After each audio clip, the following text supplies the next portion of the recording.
Hey guys, welcome back to First and 10 over here on Clueless Gamers. I'm your host, Pete, joined as always by my co-host, Brian. In just a second, guys, we're back. Week number 6 is about to be upon us. Actually, it is starting right now in Thursday Night Football as we're recording Giants-Eagles. But we're here, of course, as we always are, to recap the previous week, Week 5, and then we'll give our Week 6 picks. And we'll actually give some maybe commentary because the Thursday night game might be over by the time we're in the middle of this podcast. Really excited. A lot of weird games last week.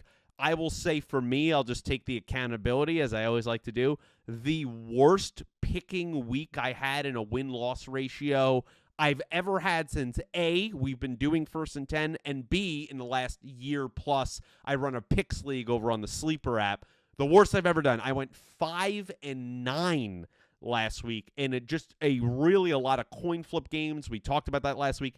Every single coin flip game went against me, and I lost in the last minute or the fourth quarter. I know you were in the same boat, Bryce, so I'll welcome you in, man. How are you? I know you had a rough week too, man. That was tough. It was a rough week for both of us. Neither of us could escape the rough week, and like you said, we had talked about last week how there were many games that were going either way. We couldn't really make our minds up fully on Yeah. which way we were going, and it seemed like just about all of those we ended up on the wrong side. Yeah, So that it's was just one tough. of those weeks that didn't work out. As far as the game in progress, Giants looking very good Looking as very good. they're now in the fourth quarter, but they did have a knee injury scare just Yeah. before we started today with Jackson Dart going down. It looked like it was something, I don't know that I'd say significant, but he went into the blue medical tent. Apparently, he was checked out for a concussion and Yeah. he was cleared, so he Thank is back goodness. in the game. So that is a relief for the Giants because all you need to do is watch Russell Wilson come in and throw two incompletions, and the whole MetLife Stadium crowd booed Yeah. him vociferously. So Dart is their guy already. He's already made his mark in a short amount of time. No, they look good tonight. It's also not looking great for the Eagles. We'll talk about them as the night goes on as well. But you like to see a little bit. What Dart and Scatterboo are providing is just a little bit of moxie, a little bit of energy back in the franchise that's been missing for over a decade now. It's nice to actually see something there and see a pop and a liveliness from that great, normally MetLife crowd. I mean, that's one thing. It's like that stadium fills up even when the Jets and the Giants are bad, and they deserve some good football, and they certainly haven't got it in the last 10-plus years. But yeah, we'll see how the game progresses. I think there's about 12 and a half minutes left, give or take, in the fourth quarter. Giants up by 10, so we'll see if they could hold that lead. But, Bri, let's go back to week number 5, and we always try to diversify. You know, we could do whatever we want. This isn't network TV. We don't have ratings. We have to talk about the same 4 teams every single week. Of course, we could talk about Broncos, Eagles last week. It was a good game. But we want to talk about teams we normally don't talk about that had weird or great games, wacky endings. I'm talking about the Arizona Cardinals and the Tennessee Titans last week. Bri, Tennessee Titans win this game 22-21 on a last-second field goal. One of the craziest games and fourth quarter collapses I've ever seen. I'm not being hyperbolic. I'm not trying to overstate that. I still can't process. I'm watching it at work. And I'm like, there's no way this is happening right now. Of course, as a Rams fan, I'm loving it. But I'm like, are the Cardinals really about to implode this poorly? Like, is this really happening? Well, Brian, it did happen. It starts on the DeMarcado fumble. The second week in a row, we see a player on a long touchdown. It was Adonai Mitchell the week before against the Rams, the Colts wide receiver. And then DeMarcado here, he's running over the end zone, about a 72-ish yard run. They're going to make the game probably 28-6, and it's all but over in the fourth quarter. He drops it just before the goal line. I don't know if it was a lapse in judgment. Did Snead have an impact there on the rundown? It's a touchback. The Titans get the ball back, score a touchdown. They get a stop. Murray has a weird thing where he goes out of the game. It didn't look like he was touched. Was it a concussion? Who knows? We're not even clear on what happened on that. And then the Titans are driving again. Cam Ward throws a pick. Okay, the game surely is over. And then the defender for the Cardinals, as he's going down with the ball, he's untouched, fumbles the ball. It gets kicked into the end zone in the scrum for the ball, and a Titans receiver lays on the ball for a touchdown. I mean, and then they end up getting the ball back after a stop, and they kick a game-winning field goal. I've never seen anything like that. Good luck to the Madden programmers, putting that into future games as a possibility to happen in Madden games. I don't think that's even going to happen. Insane stuff. Bri, have you ever seen anything like that? And in a larger picture, I'll ask a second question. What is wrong with this Arizona Cardinals team? It's just every year they shoot themselves in the foot. Yeah, I think that's a question that a lot of people are wondering what exactly Certainly is in wrong. And I Glendale. don't think, yeah, certainly in Glendale, and it's just hard to like put your finger on exactly what it is. I mean, especially when it comes down to the craziest plays you ever see. I mean, the play where the running back drops the ball short of the goal line is become sort of an epidemic It's in bad. the league, which Yeah. is it's just inexcusable. I mean, all you have to do is run an extra yard, and you got 6 points Not even under your 6 belt. inches. Like, it's just, it makes absolutely no sense. It's just showboating is what it is, and it's just totally dumb football. I mean, the coaches have to find a way to crack down on this. We saw what happened with the Jets once last Malachi year. Corley. I mean, like, Yeah. yeah, and that's like one of his first games dressing as a pro. Like, imagine that. So, yeah, those kind of plays just can't happen. And the other one that you mentioned where you get the interception, the ball gets pinballed around the end zone. I mean, that's something that you just never see. That is just a crazy play. So, I mean, I guess we give Tennessee credit for rallying. They were down big on the road. It was I mean, ugly. I never imagined they were going to win this game, but it certainly took some fortuitous bounces, to say the least, to get back into the game and scrape out a win. But good for Cam Ward, finally gets one Callahan on his ledger, for a team that was struggling as badly as anyone. It has to feel good to get that first win and happen on the road and to come from behind effort. I'm not really sure that it's a sign of things to come for the Titans. I still think it's going to be a very long season, but a good little step for them there. Yeah, they're a bad football team, the Titans, but hey, congrats on them sticking with it with a win. But it was really a Cardinals implosion, and it was really a bunch of luck, right? Kicking that ball, that happens. He throws that pick, it's 21-12. The game's, again, probably over. So it took a myriad of factors, sure. But they still had to complete the things. There was moments where Cam Ward's making a couple throws to Calvin Ridley, and you're like, there it is. That's a number 1 overall pick. There's the arm strength. There's the accuracy. There's kind of that just natural raw talent that the Titans and other teams saw of him. And there is elements there. We did see that at Miami. Like, we see those pieces there where, he had the most touchdowns ever, right? Like, I think in college football history or FBS history or something like that. It was like 107 or something like that. We know he has the skill. It's just that this coaching staff, I don't think, is very good. I think Brian Callahan's one of the, I'm not trying to call for a guy's job, but he's one of the worst head coaches in the league. It's just the truth. The guy doesn't even know the rules. He admitted that to us a few weeks ago. So, like, that's a severe issue. And then just, like, there's no talent on this team. Even the guys that, they thought Ridley would be someone. He's a, former first-round pick for the Atlanta Falcons. We saw him have success there. He's just not what he was since he came back from suspension. You got, Okonkwo and all these guys, like, they're okay, right? But there's no one that is kind of having that upper echelon of talent that you really need. And we see that on all sides of the ball. They spent a ton of money on the defensive side a couple off seasons ago. Snead's been okay. He's kind of gotten lost in the shuffle. We know Jeffrey Simmons is a great, defensive lineman, but that's really it. That's all they've had since the days of Ryan Tannehill and Derrick Henry. But they deserve the congratulations for this win. I wanted to talk about the moment that you thought, DeMarcado, he fumbles it, right?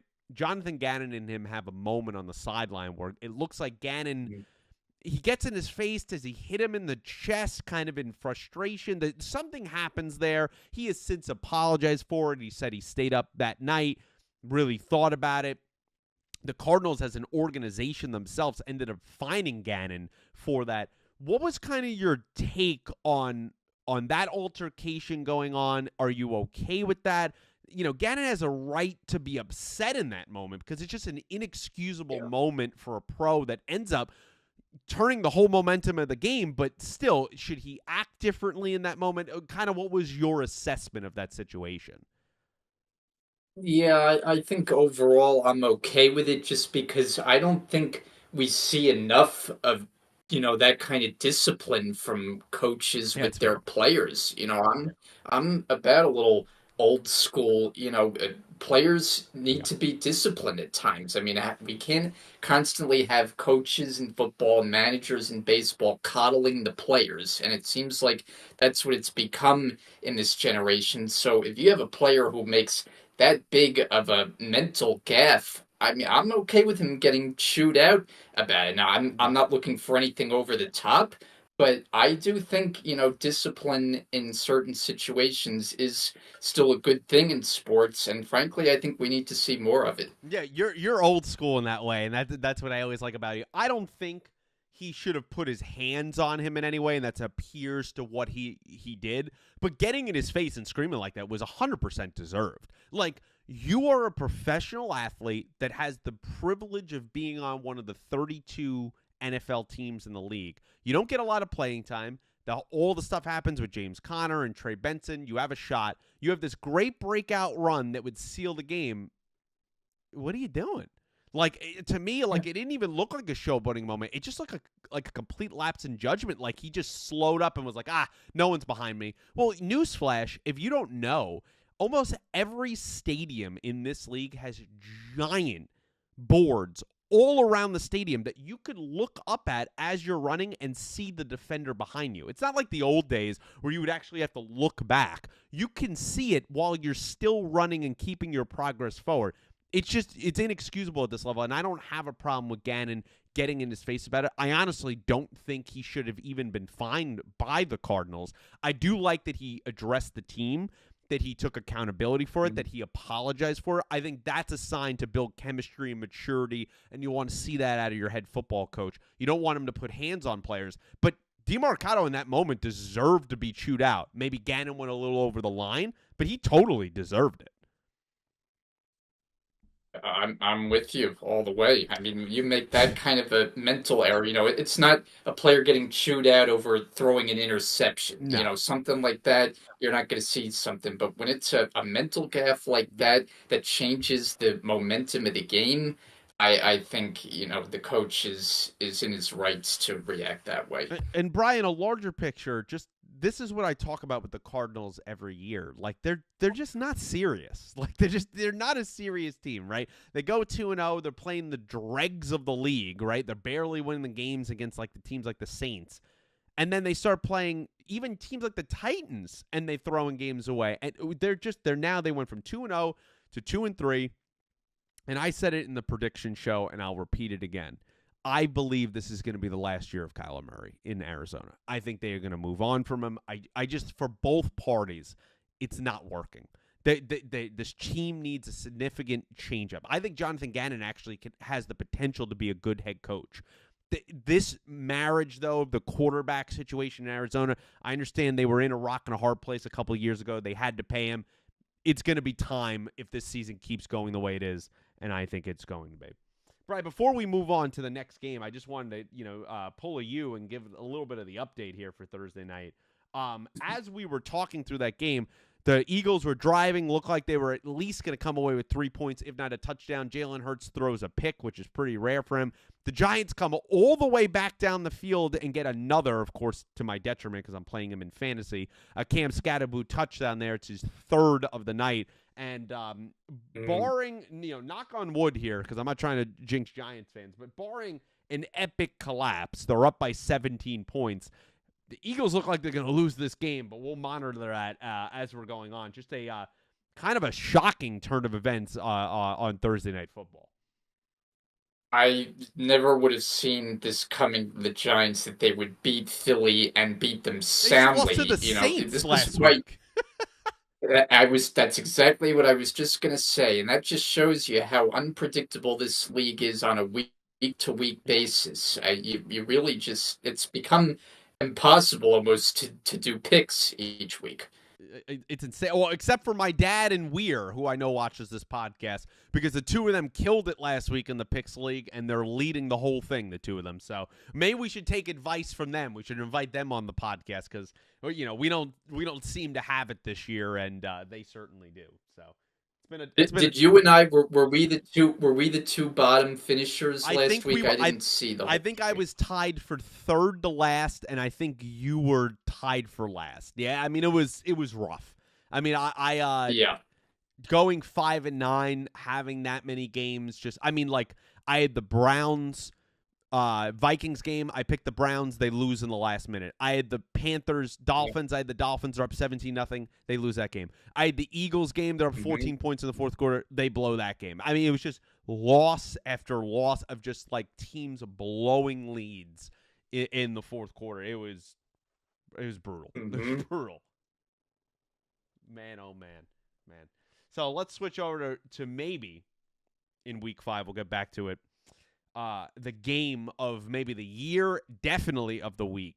Bucks, Seahawks. The Bucks win this one 38-35 in Seattle. The trend of Seattle struggling in Seattle continues, I believe. They've only 4-9 now, I think, in their last 13 games at home, which is just a crazy stat. What a game, a duel between two former top 3 picks. Darnold 3 overall, Baker number 1 overall in the same draft 2018. And teams that were discarded, players that were discarded by their original drafting teams. And they've bounced around. They've went multiple stops. Each player has been in at least 3 stops. And you know what? They seem to have found a home. Maybe it's a little too early for Darnold because he's only 5 games or whatever into his tenure for the Seahawks. Baker certainly has. We've seen that over the last several years. And this was an incredible game, Bri. Goes down to the wire. Baker, 29 of 33. That's insane. 379 and 2 touchdowns. Darnold, 28 of 34 for 341, 4 touchdowns, and the pick that ended up setting up the game-winning field goal for the Buccaneers. Brian, what'd you think of this game, man? I mean, this was just fun to watch, back and forth. This reminded me of like one of these classic duels back in the day. A Manning, Brady, kind of Rodgers going against guys. Like, this was an incredible game. Yeah, I would add, Drew Brees and the Saints at the Yeah. Superdome had a Yeah. lot of games like this, those high-powered Saints teams. And yeah, this was just one of those good old-fashioned shootouts with, like you said, both quarterbacks at the top of their game. I mean, both end up with pretty similar stat lines. Darnold ends up with 4 touchdown passes, but he comes out on the short end. I've really been impressed with Darnold because I think there was kind Me of a too. sentiment that last year may have been a little bit of a fluke in what he was able to do in Minnesota and kind of how that season crashed and burned at the end. But I mean, he's been terrific this year, and he really has He certainly has improved been. a lot as a quarterback. I didn't really know what to make of the Seattle team coming in. I know you were high on them, picking them as a playoff team, Pick him as a and division winner. they've been division winner, and that's a very competitive division, as we know. Yeah. So they, Darnold especially leading the way has done a great job with that team. And you look at the emergence of Smith and Jigba. I mean, in this game in particular, you have 2 Ohio State receivers. We talked about the Ohio State It's receivers, I it's a think, last factory. week. And there's like 6 of them who are like number 1 It's receivers in the insane. league right now. And Smith and Jigba and Emeka Ibuka were going back and forth, making play after play. Baker, though, in the end, is the one who made the play that mattered the most on that 4th down when he's Yep. able to escape and make the accurate throw. Just a great duel between the two quarterbacks. I mean, I thought Seattle had it; they were leading most of the way, but the Bucks come out on top, and like you said, it was a barn burner kind of a game. It was a great call by Todd Bowles. Darnold, he's kind of got the last laugh. Baker just tied it up. It looks like they can go down the field, get the field goal, burn the rest of the clock. And Bowles calls maybe his best blitz of the afternoon. He kind of gets him off his spot a little bit. He gets bumped into, I think, by a lineman. He throws it. Boom, goes right to Levante David and sets the Bucs up in immediate field goal range. It was just an incredible game to watch. And speaking of the Ohio receivers, the craziest thing is we might not have even seen the best one yet. Jeremiah Smith right now, remember that name. He's in college. Everyone talks about, I mean, if you watch him on Saturdays, he's insane. But everyone talks about that, is in the know, is around that program, knows college football, says that this guy, he shouldn't even be in college right now. He's only here because of the rules that he has to stay for 3 years. He's that good when he was 18, when he's 19. I think he's going to light the league up, especially if he goes to a decent to great quarterback. I think he's going to light the lead up. This Ohio State factory for wide receivers is just incredible. And, you know, will we see Marvin Harrison Jr. catch on a little bit? He's kind of been a little bit slow to the take, but the JSNs, Emeka Mbuka, it's why I wanted the Rams to draft him. I think he's an incredible receiver. I think the Rams would have drafted him if kind of the Bucs didn't jump in right before that pick with the Rams, and then the Rams ended up trading out of the first round. He's an amazing talent to watch. He just seems like he is constantly open. And what I love about him is he just has this level-headedness. And Baker talked about this. I believe it was last week's press conference. One of the reasons I loved him is he's a polished route runner when you watch him. Yeah. And he's a guy that he doesn't get too high, doesn't get too low. He doesn't have this kind of diva-like ego that you see out of a lot of receivers. And I understand sometimes they can feed off that, right? It can fuel them on. But he's a guy that just stays level. He runs his routes. He has more explosive speed than you think he does. And his hands are incredible. What he's done, and this is why I said in the offseason, what he's done for this offense has been nothing short of amazing. It's a reason why they are 4-1. I think it's one of the main reasons between him and Baker, that connection. And I think they saw the train coming down the tracks. A lot of people are like, oh, well, they're going to get Godwin back pretty quick, and they got Mike Evans. And I said, hold on. Mike Evans, he's older. We've seen a lot of hamstring injuries, especially last season. He barely got over 1,000 yards because he missed games.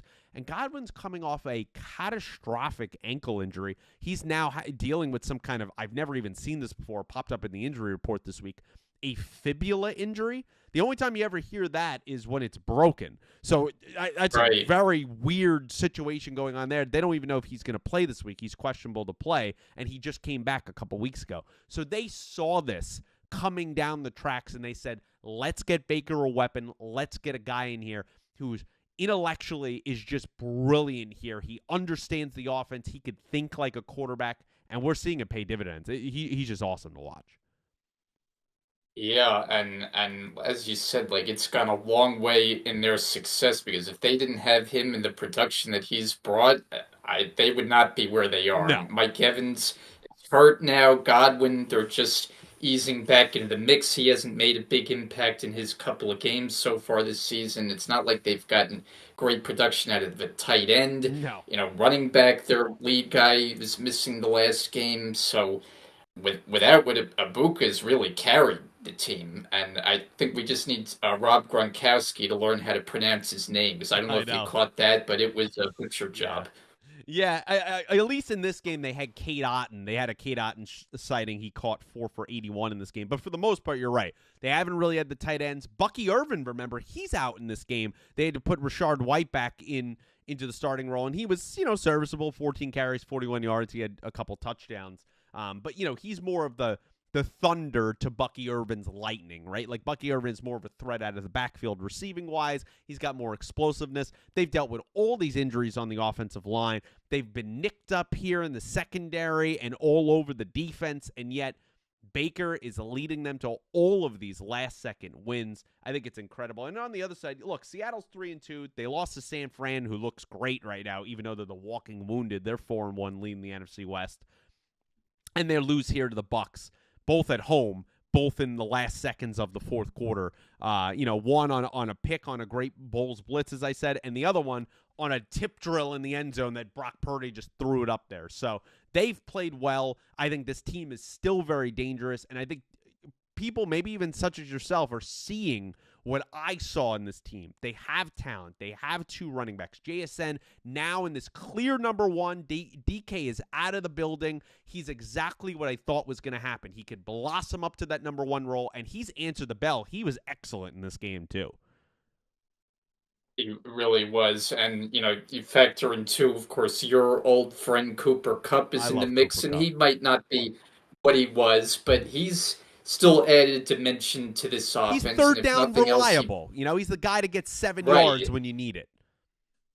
And just brings that veteran savviness that they may not have had in recent years, and all about his accomplishments. I mean, he's probably one of the best players in I the love that Rams' dude. history. I'll What he always was love him. able to do, and like even if he's lost a step a bit, he's still productive enough. It's not like he's just a Yeah. total decoy out there. So they got weapons. I like the 2 running backs that they have. I think Charbonnet is a nice complement to Kenneth Walker. So I like what Seattle has going here. As I look at that division right now, I would say, and you can never be fully confident with the way No. the league has its swings this year, but I would say right now I like 3 teams out of that division to Wow. make the playoffs. Yeah, maybe.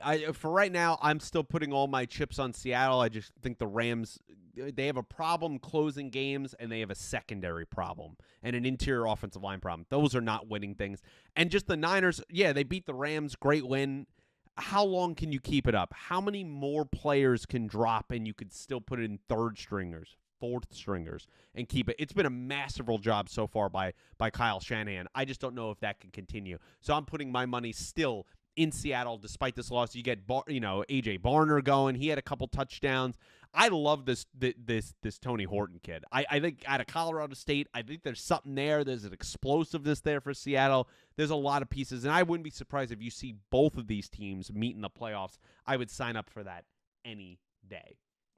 Brian, the final game that we're going to talk about for Week 5 is the final game of Week 5. It was the Monday night game, the Chiefs and the Jags. And before we jump into this, I just want to give an update as the game is going on of Week 6's Thursday night game of the Giants-Eagles. As we were talking about the Bucs there and the Seahawks, the Eagles were again trying to drive down. I believe it was a little pass out to A.J. Dillon, I believe it was, and he had the ball peanut punched out, and he fumbled it in Giants territory. So just everything going wrong for the Eagles. I think it is all but over. It's about 4 minutes and 19 seconds and counting right now. They're down by 17. I think it's fair to say the game is over. Just a shocking loss for the Eagles. 2 losses in a row. This game, it wasn't like last week where they collapsed against Denver in the 4th quarter. They were kind of, they got hit in the mouth early on. It was 13-3. They took the lead at just before half. The Giants scored just before halftime. They go up 2017, and they never look back. I just want to get your quick reaction to what we just saw tonight in the Eagles' 2 losses in a row. Yeah, well, you had talked about, I think at the time they were undefeated, and your concerns with this team. And we had them even last year, parts of the season, and we know they ended up winning the whole thing. But it does seem like, something is festering with that team, For sure. and whether, they can get it turned around remains to be seen. I mean, one critical play in this game, I don't know if you happen to catch it. I think at the time they were down 7. And Jalen Hurts has a wide open Devonta Smith who had the corner beat clean. It would have been probably an 89-yard touchdown. Hurts overthrew him. And, Yep. we see that a lot with the Eagles. They Yep. get opportunities for big plays, and they just don't quite make them. And, that's the difference in winning and losing games sometimes. And play that they just had to hit. I mean, Smith was wide open. Yep. He would have coasted to the end zone. And since then, the Eagles haven't really mustered much. So I give the Giants a lot of credit for how well they played. But right now, Philly is definitely searching for their A game. Yeah, well, Devontae Smith, I could tell you he didn't score because I started him in fantasy tonight. So that's why the ball was overthrown, because they didn't want me to get any points typically. But in all seriousness, though, it's just, look, we talked about this in the prediction show. I've been talking about this season. This Eagles team is good. They're going to make the playoffs, but they're not the same as last year. Last year, they were dangerous. Saquon was going insane. Like, they felt like they couldn't be stopped. this team, it's just not that. The defense played great last year. It's not played great this year. Jalen Hurts, Kevin Petula, new offensive coordinator, it's not working. We talked about this in the playoffs last year. When you ring that bell as A.J. Brown, reading a book on the sideline, doing all that stuff, trying to get attention, but saying I'm not trying to get attention, like you're doing all actions that everything is going to focus on you. You're talking one way and you're acting another. This was going to boil over. It just was. And we're seeing it this season with A.J. Brown. I would not be surprised this thing keeps spiraling that he does get traded at the deadline. There's going to be a shakeup, whether it's Petula gets fired or A.J. Brown gets removed. It's going to happen. Even in the wins that they have had, they've not been right. Yeah, they beat my Rams, but it took a second-half heroics. They were horrible in the first half. They had -1 passing yards in the first half in that game. The Bucs, they had 0 passing yards in the second half of that game, just hung on to win, really took that early blocked punt that allowed them to win that game. Although Baker almost came back in that one, 0 for 8 for 0 yards Jalen Hurts has. Like, Barkley has not even looked remotely the same. The offensive line has had these nagging injuries to Dickerson and Johnson, and they haven't looked the same, without Mekhi Becton and, of course, a couple of years removed from Jason Kelce. There's just something amiss. This team, I saw someone saying on TV, and I 100% agree with it up to this point in time. Does this team not remind you of the 2023 Eagles, where they were good, they were like 10-1, then they lost all the games down the stretch except one. They finished the season 11-6 and got boat raced by the Bucs in the wild card round. It just kind of feels like that, where they're going to have a good record come the end of the season, but just something is not clicking. Yeah, well, it's very hard coming off a Super Bowl season to have everything break as well as it did that year, especially in the NFL where you have so much turnover on rosters and coaching staffs. Yeah. To have continuity, to have sustained success feels like it's harder than ever before in this league. And I think the Eagles are a good example of that right now. Things just don't seem to be running as smoothly, whether it's Barkley not producing at nearly the same level. Maybe, they're missing Kellen Moore a little bit, who's coaching the Saints. God help them. And, like you said with the Eagles 2 years ago, remember the big move was firing the defensive coordinator, like in the late stages of the season, which felt very much like a panic move. Oh, and yeah. their defense fell apart after that. That secondary and as you was said, atrocious that year. And got killed in that playoff game. I don't know that we're going to see another change like that, but they definitely have to get some things corrected. And at least for them, there's still time to do it. And I think overall, I just believe in the talent level that they have, that they will be able to get it turned around. Oh, I think we are going to see that. I think Petula's getting fired. I don't think it's going to be this week. I think he will be the scapegoat. And maybe he is the problem, but if he's not, he'll be the scapegoat. They're going to end up getting rid of him if they don't turn this around, and I just feel like that's brewing. And that's a problem. It's a larger conversation we'll have for another day, but that's the problem when you have a head coach in Nick Sirianni who's just kind of this like weird rah-rah guy. It sort of works, but he tried play calling once. It didn't work, and then you change out offensive coordinators every single season. Jalen Hurts, dating back to college, has had over like a dozen different offensive coordinators and play callers. Every single season, he's had a different person. There's just no continuity. He's been used to it, but at some point, that catches up with you. As the Giants are kneeling down here in the last 2 minutes. Good for them, and congrats to them for a win. But we'll go back to our normal program as we were talking about Week 5, the last game. Chiefs, Jags. The Jags knock off the Chiefs 31-28. Trevor Lawrence has one of the weirdest game-winning wacky touchdowns you'll ever see. He gets stepped on by his guard. He falls down. He looks like he's just going to stay down or he's going to get sacked. He gets up and he runs and he dives into the end zone. We'll talk about that play as Chris Jones was just standing around staring at it and all the things that come with the Chiefs. But Bri, I want to, maybe because I'm the Jags guy certainly on this show, I have been for years, I want to give this team their props. I understand it's weird and Trevor Lawrence is up and down, right? He had He had some bad turnovers in this game. He had other ones that could have been turnovers, but then he has these passes to Travis Hunter and Brian Thomas Jr. down the sideline, an incredible pass, one of the best passes we've seen this season, in my opinion. He has these moments. He's running the ball more, and he feels more like Clemson, kind of Trevor Lawrence. And there's so much. It just feels.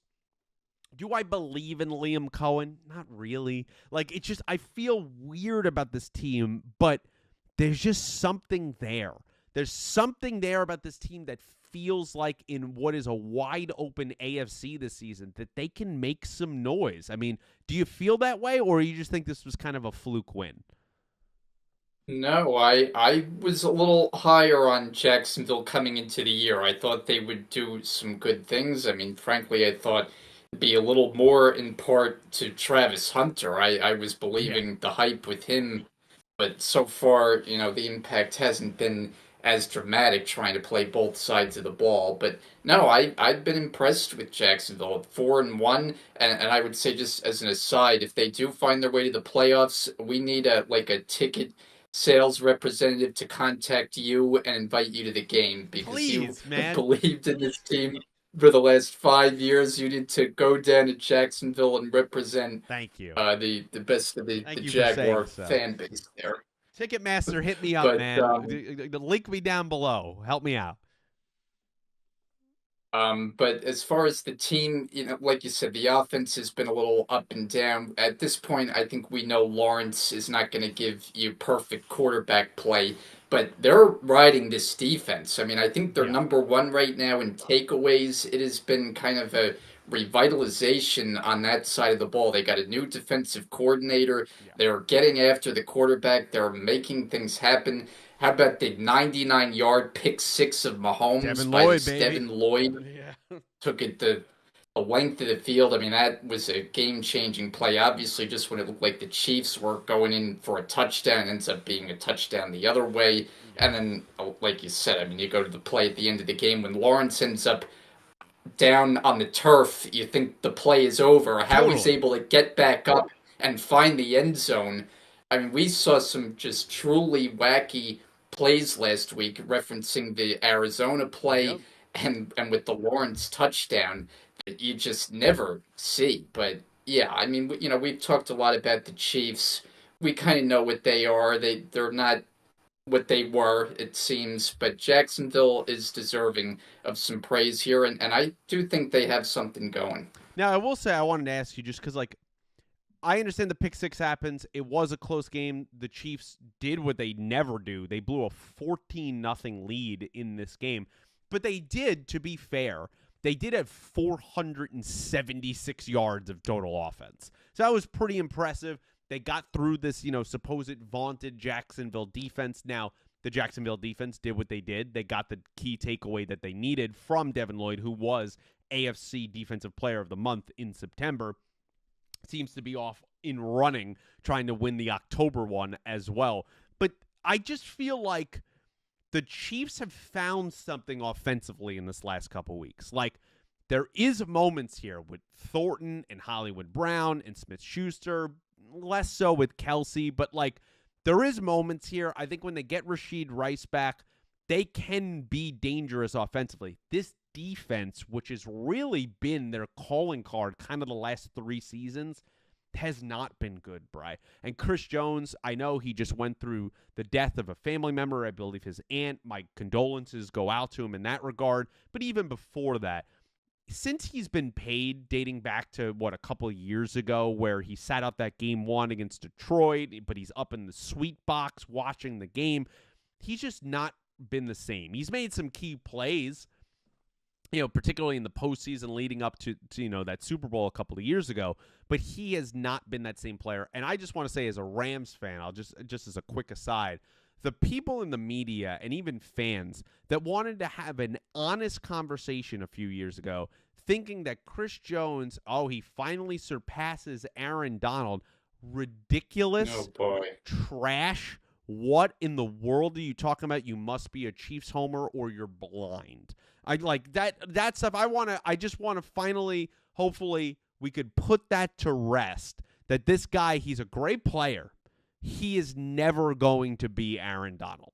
We're talking about a 3-time defensive player of the year, a guy who thoroughly dominated the sport, 8-time first-team All-Pro, 10 times a Pro Bowler in his 10 NFL seasons. So I don't want to get that twisted there, but this defense has not been great. They've not really had a pass rush. McDuffie's kind of gotten burned on a lot of plays, and he was supposed to be the shutdown corner. I just haven't liked what I've seen from that side of the ball, and even though I trust Spagnuolo, I don't know if he's going to have the talent this season. Maybe he gets it shaped up as we come down the stretch run, but I think that's kind of been the Achilles heel the last couple of weeks. It was the offense. Now it's the defense. Yeah, I still do think in key situations there's nobody I'd rather have than Spagnuolo coordinating my defense. That's I mean, fair. how many times does he drop an Yeah. exotic blitz that, proves to seal a game for the Chiefs? So they might not be the strongest unit right now, but they always seem to get it done in crunch time. I'm going to highlight another area of weakness from this team. It's on the other side of the ball. They just don't consistently run the They ball can't. anymore. I mean, Mahomes is their remember leading when they rusher had a for the consistent running season. back? Right. I was just going to say, and Pacheco used to be a very productive running back, but, he got hurt last year, wasn't the When he same broke his after he leg. came back, and Yeah. yeah, and clearly he's not the same guy. And Kareem Hunt at this point is probably over the hill. Right. So they don't have a great running game, and it's an offensive line that's undergone a lot of shuffling over the last couple of years. Like, I just feel like they haven't put it all in place, and I just think the overall flow of their offense hasn't completely been there. They Yeah. can't run the ball. Mahomes isn't protected as well. I know they've scored better the last couple weeks, but I don't feel like they're at a Super Bowl level as it stands right Yeah. now. Yeah, no, I don't feel that way at all. They're going to be a playoff team. The AFC, I'll keep saying it. It's probably going to be the title of this video. It's just weird right now. Like, there's a lot of teams at the top that I don't trust. The Colts, the Jags, even though I love them, the Steelers. And then you have these other teams, the Patriots. And then you have other teams where I'm just like, they look like there's things totally wrong with them. Buffalo, Kansas City, Baltimore. But yet, even the Chargers you could throw in there. But like, I kind of just trust them when the chips are down. They're gonna get going here at the end of the season. I just feel that way. Now, maybe I'll be proven wrong, but we'll see as the season goes on. Just another Chiefs loss, and now look, they've had a brutal schedule, man. They're playing the Lions this upcoming week. It's just Yeah. been a murderer's row to start the season. Bri, as we close that, of course, the game, the Giants officially winning 34-17 to kick off week 6.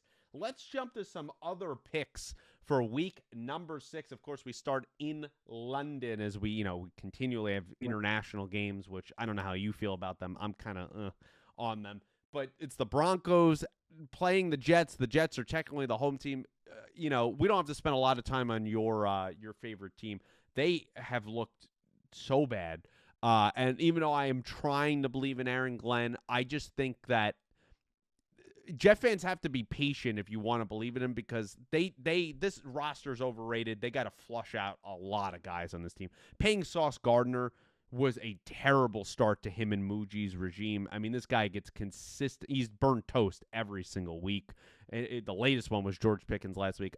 There's no way I can take them in good faith. I'm taking the Broncos. I know the Broncos, it's international. They're coming off a high of beating the Eagles. Classic trap game. Not when you're playing the Jets. Give me Denver.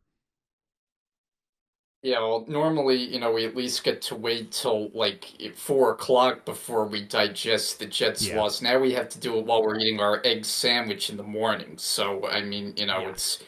it doesn't get any easier here. It's a tough opponent, and the team is just an outright mess. I They're mean, you got to terrible. call it like it is. All we're hearing about is how Aaron Glenn is changing the culture and Where? creating an environment for the team to thrive in. Well, all I see on a weekly basis is like the most undisciplined team in the Yep. league. I mean, they got to lead the league in penalties. They have all these mistakes. By the way, their defense, not a single takeaway through 5 games, Atrocious. which is the first time in history. So, what good exactly can you say about this team right now? Literally nothing. So I was foolish enough to pick them last week. We talked about how we did poorly with our picks. Well, for me, it starts with the fact that I believed in both the Jets and I Giants. told you That was not the to, first man. mistake. I knew I was going to regret it. But so am I going back to the well this week? No, I'm not. I think the Broncos overseas. I mean, hey, maybe it'll do the Jets well to get out of this country and Maybe. get away from any kind of distractions. Your But owner has spent many a times over in England, so maybe it'll be his home away from home. maybe, but yeah, I'm taking the Broncos. I mean, until we see the Jets actually put together a good performance, Yeah. I'm not picking them anymore. I learned from last week, no more. Now, I just will ask before we move on to the next game: is there a? I know he's only 5 games in. This will be 6. Do you have a tiny bit of nerves that Aaron Glenn's in trouble here? Because remember, I understand he was several years into his career, but this London game went bad last year for Robert Saleh, and he got fired on the plane ride home. Is that in the back of your mind, or is it just way too early? It's way too early. I mean, how many times can you change the coach? No, It I only agree. seems to I'm get just worse. saying your I can owner's see. impulsive. I'm just saying. No, I mean, I get your point, but I think, the idea here is that Glenn needs to build this team. They got to Yeah. redo this roster. I don't know that he'll be the answer, a couple of years down the line, but there's no way that you can fire him after one season or in the middle of the season. No, not 6 games in. I think that would. It might be a record. That'd be insane. The 1 o'clock games kick off with the Rams at the Ravens. I have nothing more to say than the Rams better win this game. I'm picking the Rams. It is more than likely the Ravens are starting Cooper Rush. Yes, the Rams just lost to a backup quarterback in their last game. This Ravens defense giving up like 40 points a game. You better win. For me, your season is like in the balance right here. You go 3-3, you lose this game, and then you go overseas and possibly lose to Jacksonville. You're not making any late season run. I don't want to see that. I don't want to constantly see this team just above 500. Be a dominant team in the NFC. Win the damn game. I'm taking the Rams. Yeah, I'm taking the Rams too. I have a feeling the spread is a bit too high Way here. too I high. know the 8.5 Ravens have been awful, and or and we've 7.5. documented that, but I gotta believe this is a franchise that has a lot of pride. Like, I don't think they're just gonna get the dirt kicked out of them through the rest of the season. Like, they're gonna have a stand here. I expect them to play a competitive game at home. In the end, I do think the Rams will win, but I have a feeling it'll be a close one. Yeah, unfortunately, and the last time the Rams were in Baltimore, they lost in overtime on a punt return that probably should have been called back because there was some blocking in the back, but they did lose the game. The Cowboys head to Carolina. Yeah, I'm taking the Cowboys. I know Carolina's had a couple of these comeback wins. I don't trust them. I don't think Bryce Young's really played this well this season, even in the 2 wins that he's had, both against the Dolphins and the Falcons. And right now, what Dak is doing, he's spitting the ball, man. He deserves a lot of credit. He might even deserve a little bit of MVP recognition so far through this. I'm taking Dallas. I agree with you. I think he might be the front runner right now. I mean, you're Maybe not going Josh Allen at this point. Daniel Daniel Jones. Jones is in the mix. Yeah, I mean it's What are crazy we to think, doing? but What's going on? it's hard to wrap your mind around. But Dak is playing, top of the league Yeah. football right now for a team that needs it in the worst way because, as we've documented, there are issues on the defensive side. Although, of course, the Jets couldn't take Of advantage course. of them Of course. last week, but that's in keeping with the Jets. But Dak is playing great, even without CeeDee Lamb, even with the offensive line beat up. They've got like 4 guys out. They still haven't really had issues on the offensive side of the ball. Yep. Jake Ferguson's become a go-to target for Dak at tight end. I think they're going to keep rolling here and get a road win. The Cardinals head to the Colts coming off of, as we talked about, that horrific loss. Yeah, I'm taking the Colts in this one. I think they're a good team, man. I think they're an Adonai Mitchell fumble away from being 5-0. They're good. They're beating the Cardinals. I'm with you here. I'm a full believer in this team. I don't think they're, going to have a late season swoon. I think they're going to be strong throughout. I think the pieces are in place that even if Jones struggles at some point. They still have a very good running game, a defense that's playing well, good weapons around the quarterback. I think, they're pretty complete. Not a lot of Yep. weaknesses. I'm taking the Colts. The Seahawks head down to Jacksonville. I think this is going to be a real fun game. I think there's a possibility that Darnold is in a second consecutive shootout, and I'm taking him in this one. This is just this weird thing that Seattle plays just better on the road. Feels like the Jags coming off of one of their best wins in years in the regular season. Natural high. There's going to be a natural dip there. I like the Jags, but I just think Seattle bounces back in this one. I'm taking the Seahawks.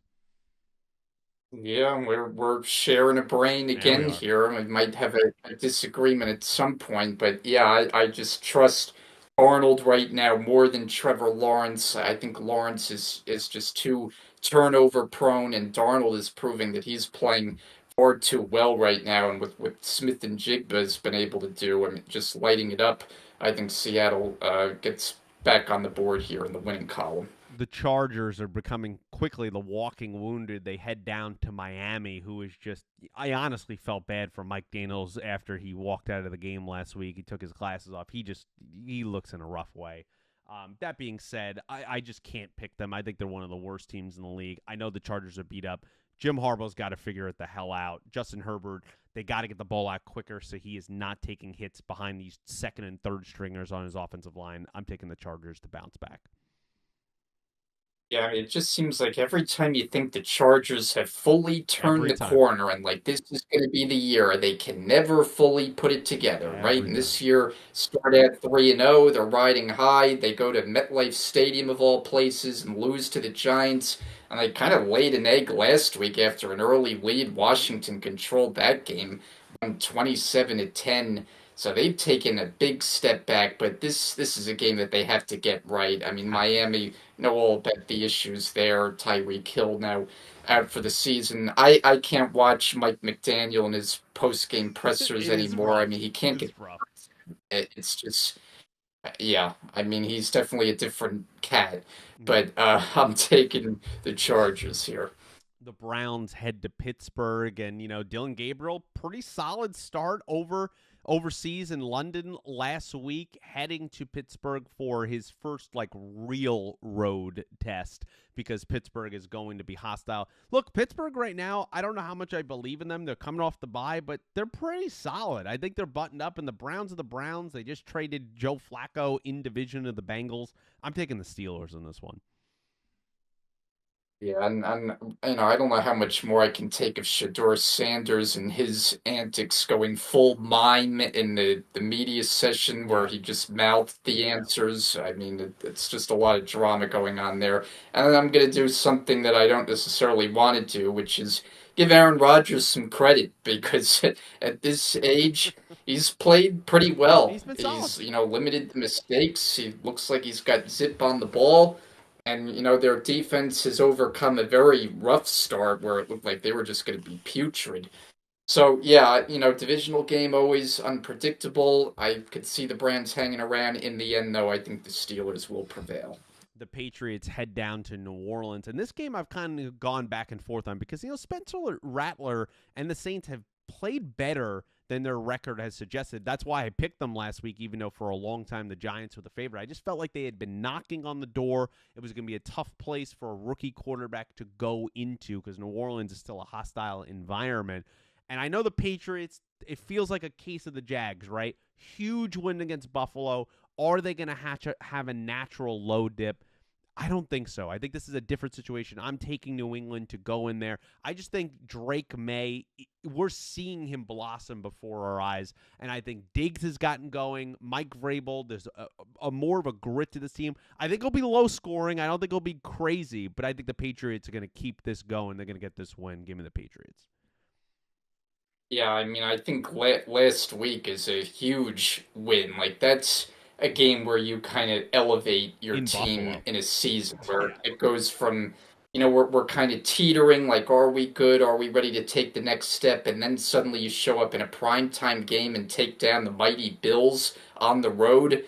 That's a huge confidence Huge. booster. I think they're going to continue that against a lowly opponent who, like you said, they've been competitive. They're coming off a win here, but I think the Patriots, top to bottom, are the better team. I love the way Drake May has been playing. I think New England continues the winning ways. The Titans head to Las Vegas. And Brian, this is a game that's not important, obviously, for this season, but it is kind of a game that is important for the NFL draft if we want to look forward here. It's a coin flip game. I've gone back and forth, but I just feel like the Raiders at home, Geno can figure it out a little bit and get over the hump here, man. I mean, he's leading the league in picks by far. It's just been an atrocious display. But I think the Titans, again, crazy win last week. I think that's kind of a little bit of a fluke. They're not good, and I think the Raiders could just have enough players there with Crosby and Genty to get over this one. I'm taking the Raiders. Yeah, and this one feels kind of like 17-16. Maybe I'm Yeah. giving them too many points Yeah. here, but I have a feeling it's going to be, a nail biter kind of game where neither team plays particularly well. But Genty has kind of come alive the last couple games after a slow start. I can't see Tennessee winning back-to-back games, no less on the road. Yeah. So in an ugly one, I'll take the Raiders by a smidgen. The 425 games kick off with probably the game of the week.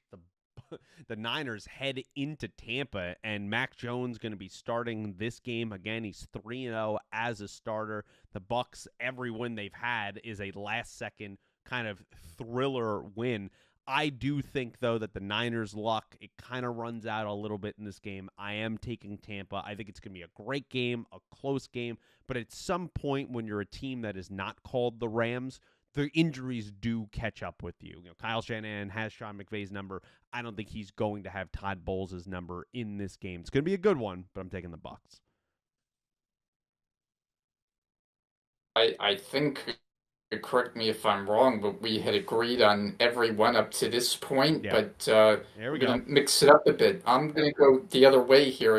I like the way San Francisco is playing, even with all the injuries. I think there's something here to Mac Jones and what he's been able to do with Kyle Yeah. Shanahan calling his plays. And good game. I think it could go either way, but I'm riding San Francisco. I think they got a little That's fair. mojo here, and they'll steal one on the road. The other 425 game is the Bengals with newly minted quarterback Joe Flacco coming over midweek. He will start for the Bengals. The Jake Browning era for the moment is over, and they're going to Green Bay. This is a huge game for Green Bay. I'm taking the Packers. They lose this game and lose to Joe Flacco twice in one season. Not only that hasn't been done since I think like the 1950s, but also like I can't take you seriously at that point. That would be really three poor games in a row, two losses and a tie. But I'm taking the Packers because I don't think that's going to happen. Yeah, I mean, I have to believe we're going to get the Packers a effort. They had the bye last week, so they had Yep. extra time off here. I just think I see this as a game where the Packers really explode. And for me, Flacco, like in his first game, just learning the offense, this has 3 picks minimum written all over it, Yeah. especially against a Yeah. Packers opportunistic defense. I think they're going to make Flacco really struggle in this one. Green Bay wins handily.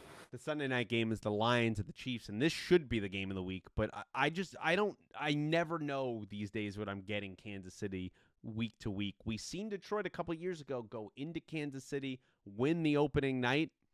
I think they do it again, Brian. I think Detroit is red hot right now. And this defense has been opportunistic. Goff is in a groove. And just the Chiefs, whether it is the offense early, it's the defense these last couple games, you just never know what you're going to get out of them. I think it'll be a good game, but I'm taking Detroit. Yeah, I'm with you here. I don't see the Chiefs defense, and you documented their shortcomings. Like nobody is stopping this Lions offense right now. I think they're going to score 35, and the Chiefs offense hasn't proven that they can score those totals right now. So Lions are red hot right now. They got it all working offensively. They can run it, they can throw it. I think Detroit gets another win. I think it's going to be really the run game of Montgomery and Gibbs that is just going to be backbreakers against Kansas City. The Monday night games kick off, and I say games because I hate when they do this, and they do it multiple times now every season. The first game is the 7:15 game of Bills-Falcons. I mean, I'm taking the Bills here. I mean, they have to have a bounce-back game. They are, or they're supposed to be, the superior team to Atlanta. I know they're coming off the bye last week, Atlanta, but I'm taking Buffalo in this one. Yeah, I mean, if they suddenly lose this game and have back-to-back losses, and especially if they don't look Yeah. good in doing so, suddenly we go from thinking they're the class of the league to are they even capable of making a Are playoff they going to run? win the So, AFC East, right? yeah, well, yeah, I mean, if not then with the Patriots, Yeah. like I don't know that we're going there yet. But yeah, I'm taking the Bills. I think we're gonna get a big game out of Josh Allen here. The 8:15 game kicks off Bears Commanders, a little bit of a rematch revenge slash game. Remember, this was the famous Hail Mary game last year, the Tyreek Stevenson stuff. All kind of what turned the Bears season on its head. Not even kind of, it did. They lost 10 games in a row starting here, and just completely went from 4-2 to absolutely nosediving and firing the entire staff. Commanders, big game against the Chargers. Ben Johnson's had a week to prepare against the Commanders. That being said, I'm sorry. I can't be fooled again in a primetime game picking the Bears. I'm taking the Commanders. The Bears might win this game. I'm not saying it's not on the board, but they have to prove to me in a primetime game that they could actually win the game against a good opponent. I don't even think the Vikings were a good opponent, and they blew that game against McCarthy, and we haven't seen them do anything since. I just can't take them right now. I don't care that they've had a week to prepare. I'm taking the Commanders. I will say that if the Bears do come out on the winning It would side be here, huge. my it would be huge, and my thoughts on them overall, because as you Yeah. know, I've been very down on this team. But Yes. if they were to win this win, that would be a three-game winning streak, winning prime time against a pretty good team. I wouldn't be a full-blown believer, but I'd be Yeah. like, all right, maybe the Bears have something here. That said, I'm not there on them yet. Yeah. I'm taking Washington. You know, Jaden Daniels had a very good return to the lineup last week, looked very sharp. I think his second game back here is back home. McLaurin probably is going to play, I think, at He's this in a point. So questionable that's status. so. I think Washington at home will win after their heroics last year with that game-winning Hail Mary. That was kind of one of the seminal moments of the Yeah. season last My year. jaw So dropped when that happened. I'm taking. Yeah, I'm taking Washington. I think we had but one Bucks disagreement, and it Niners. was in the 49ers Bucks. Yeah. Yeah, yeah, that would be really fun to watch. Only two teams on the bye this week: the Vikings and the Texans. Two teams that are interesting to say the least. That we'll talk about in the future. And then, of course, as we recap, the Giants took down the Eagles already tonight on Thursday Night Football on a huge shocker, 34-17. But guys, that wraps up First and 10 this week. Recapping Week 5, doing Week 6 picks. We appreciate you, if you're still here toward the end of this video. Always comment down below. We love hearing your thoughts on the NFL season, your favorite teams, all the big storylines going on. I got to get out of here. So does Brian. It's late, so like the video, subscribe to the channel, share with your friends if you be so kind. And until next episode of First and 10, thanks for watching.